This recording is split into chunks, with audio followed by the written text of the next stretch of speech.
হ্যাঁ, বুঝতে পারলে কি না? একটা কথা কি আর বলবো তোমরাকে। এখানে কাজ করতে হলে এই যে চেন্নাই যে পাড়াগ্রামে কাজ করছি সবাই তো জানো। তো পার্টি ওনার মানে মায়া লোক এদিকে একটু বেশি। তো মায়া লোককে কি বলছে জানো? দেখো কড়াই লাইলা কেন তাই বলছে। কড়াই না লিয়া কাজ করছে কেন? তো কড়াই এখানে থুবো কুঠে বলো তো। কড়াইয়ের কাজ আছে, উপরে মশলা ঢেলেছি দেখাও, এইভাবে করে ঢালছি তাতে বলছে কড়াই না লিয়া কাজ করছে, কাজ হবে না।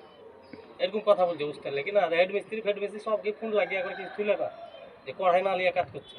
তো এটা কোনো কথা বলো তো? এখন মিস্ত্রি কিভাবে কাজ করবে তাও কোনো কড়াই বলে দেবো। এইভাবে করে মানে কাজ করতে হয়েছে চেন্নাই।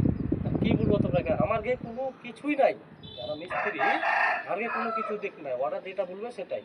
তো ওই হিসাবে কাজ করছুন। এটা কড়াই দিয়ে গেছে, আইসা যদি দেখতে পাই কড়াইতে মশলা দিবি তাহলে ছুবে না, তো ওইখানে শেষ করে নিয়ে আমার কড়াইতে মশলা দিতে হবে, বুঝতে পারলে কি না? এই হচ্ছে কাজ। একটা লাইক ট্যাগ করে দিও তোমরা, কি পাশে থেকে দূরে সরে যাবে, হ্যাঁ? ঠিক আছে।